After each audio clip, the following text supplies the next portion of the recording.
Good morning, myself Dr. Sripad Jayachandar, MS, consultant Ayurvedic surgeon and proctologist, Uma Piles Fistula Care and Uma Dental Care Khammam.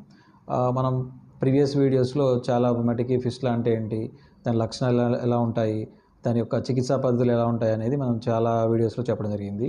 ఈరోజు మనం మాట్లాడే విషయం ఏంటంటే ఫిస్టులాలో laser ఎలా పనిచేస్తుంది అనేది ఈరోజు మాట్లాడడం జరుగుతుంది. చాలామంది ఏంటంటే సార్ మా దగ్గరికి వచ్చినప్పుడు సార్ ఫిస్టులా అనగానే మాకు లేజర్ చేస్తారా అని చాలామంది మనకి అడగటం జరుగుతూ ఉంటుంది. కాబట్టి దాని గురించి ఈరోజు మనం మాట్లాడటం చాలామందికి యూజ్ఫుల్ అవుతుంది. కాబట్టి ఈ వీడియోని మనం సెలెక్ట్ చేసుకోవడం జరిగింది. ఫిస్టులా అనగానే ఏంటంటే మనం ఇదివరకు అనుకున్నట్టు మలద్వారంలో ఒక చిన్న పెద్ద ఏదైతే ఉంటుందో మలద్వారం పెద్ద పేగు చివరి భాగం ఉంటుందో అక్కడ యానల్ క్రిప్స్ అంటూ ఉంటాం. ఆ ఇన్ఫెక్ట్ అయ్యి చీమగడ్డ తయారై ఒక ట్యూబ్ లాగా పెరుగుల పక్కన ఓపెన్ అవుతూ ఉంటుంది. అది గడ్డ రూపంలో కావచ్చు, గడ్డ పగిలిన తర్వాత ఒక చిన్న పింపుల్ లాగా తయారవుతుంది. దీన్ని ఫిస్టులా అంటాం. ఇక్కడ గుర్తుపెట్టుకోవాల్సిన విషయం ఏంటంటే చాలామంది లేజర్ అనగానే డే కేర్ ప్రొసీజర్ అంటే పొద్దున అయిపోతే సాయంత్రం ఇంటికి వెళ్ళిపోవచ్చు, రెస్ట్ తీసుకోవచ్చు, ఫిస్టులా మొత్తం తగ్గిపోద్దని ఫీల్ అవుతూ ఉంటారు. ఇక్కడ ముఖ్యంగా గుర్తుపెట్టుకోవాల్సింది లేజర్ అనేది ఫిస్టులాలో చాలా మినిమల్గా ఉంటుందనేది గుర్తుపెట్టుకోవాలి.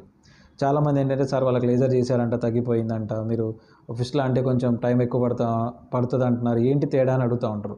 అంటే ఫిస్టులా అనే మాట ఒకటైనప్పటికీ పేషెంట్కి వచ్చిన ఫిస్టులా అంటే వాళ్ళకి ఏ టైప్ ఆఫ్ ఫిస్టులా వచ్చింది అనేది కూడా బేస్ అయి ఉంటుంది. కొంచెం లో యానల్ ఫిస్టులాలు ఉంటాయి, హై యానల్ ఫిస్టులాలు ఉంటాయి.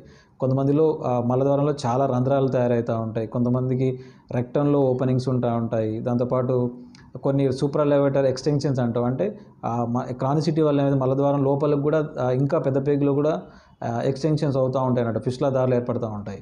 కాబట్టి ఇక్కడ గుర్తుపెట్టుకోవాల్సింది ఏంటంటే లేజర్ అనేది కొన్ని సందర్భాలలోనే పనిచేస్తుంది. ఎలా అంటే చిన్న ఫిస్టులా, లో యానల్ ఫిస్టులా అంటాం. అంటే ఓన్లీ ఫిస్టులా ట్రాక్ ఉండి ఆప్సెస్లు క్యావిటీలు ఏం లేనప్పుడు ఓన్లీ ఫిస్టులా ట్రాక్ ఉంటే కొంతవరకు పనిచేసే అవకాశం ఉంది.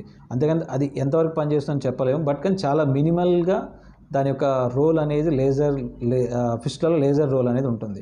కాబట్టి గుర్తుపెట్టుకోవాల్సింది ఏంటంటే ఫిస్టులా అనేది ఒక అద్భుతంలాగా చూడాల్సిన అవసరం లేదు.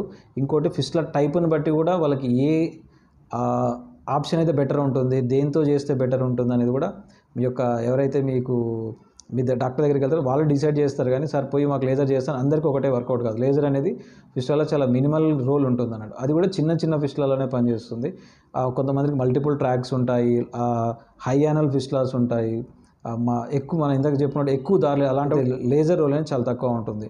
కాబట్టి లేజర్ అనగానే కొన్ని ఎక్కడ వాడాలో, దాన్ని ఎలా వాడాలో, ఎంతవరకు అవసరం అనేది ఒక డాక్టర్ మాత్రం డిసైడ్ చేయగలుగుతారు. కాబట్టి పేషెంట్ వచ్చి డైరెక్ట్గా లేజర్ చేయండి, ఆ పేషెంట్ 2 నెలలు ఒక 2 వీక్స్లోనో లేకపోతే 1 వీక్లోనే బెటర్ అయిపోయారంటే ఆయనకు వచ్చిన ఫిస్టులా వేరు ఉండొచ్చు, మీకు వచ్చిన ఫిస్టులా ఉండొచ్చు. దాంతోపాటు లేజర్ అది రోల్ కూడా దీంట్లో చాలా తక్కువ ఉంటుంది. ఎందుకంటే ఆ ఇంటర్నల్ ఓపెనింగ్ని సరిగ్గా డీల్ చేయకపోతే రికరెన్స్ అనేది చాలా ఈజీగా ఉంటుంది. ఇంకోటి ఏదైతే ఫిస్టులా దాలు మల్టిపుల్ ఉంటాయో వాటి ప్రతి దాన్ని డీల్ చేసినప్పుడే దీంట్లో ఫిస్టులాలో అవుట్పుట్ అనేది కానీ సక్సెస్ రేట్ కానీ చాలా ఎక్కువగా ఉంటుంది. కాబట్టి లేజర్ అనేది కొంతవరకు ఉపయోగపడుతుంది. అది ఎలా వాడాలి, దానికి ఎక్కడ యూజ్ అవుతుంది అనేది కేవలం ఒక డాక్టర్ మాత్రమే డిసైడ్ అవుతారు. కాబట్టి అనవసరమైన అపోహలతో ఏదో అద్భుతం జరిగిపోతుంది, లేకపోతే వాళ్ళకి ఇట్లా అయింది వీళ్ళకి ఇట్లా అయింది అని ఒకరితో ఒకరు పోల్చుకొని మీరు డిస్టర్బ్ అవుతూ వేరే వాళ్ళని కూడా వాళ్ళని ఇబ్బంది పెడుతూ అనవసరంగా ఒక డాక్టర్ దగ్గరికి వెళ్ళకుండా సలహాలు సూచనలు ఇవ్వడం వల్ల చాలా ఇబ్బంది పడే అవకాశం ఉంటుంది. కాబట్టి ఫిస్టులాలో ఇక్కడ వెరీ మినిమల్గా దాని యొక్క ప్రభావం ఉంటుంది. దాంతోపాటు అది ఆబ్సెస్లు అంటే గడ్డలు ఉన్న, మల్టిపుల్ అంటే ఫిస్టులా దారులు ఎక్కువ ఉన్న, హై యానల్లో అంటే మలద్వారం లోపలికి ఫిస్టులా అయినా కానీ ఇలాంటి సందర్భాల్లో లేజర్ అనేది ఎలాంటి ఉపయోగం ఉండదు. అది కూడా చిన్న ఫిస్టులాలు ఓపెన్ చేసిన అది ఏ పద్ధతి చేసినా సక్సెస్ అవుతాయి. అలాంటి పద్ధతిలో మాత్రమే కొంతవరకు అవసరమయ్యే అవకాశం ఉంటుంది. కాబట్టి ఏదైతే మీకు అపోహలు ఉన్నాయి అవన్నీ వాటన్నిటిని బయటపడతారని ఆశిస్తూ మీ doctor Sripad Jayachandar, Uma pile fistula care and Uma dental care Khammam. Thank you very much.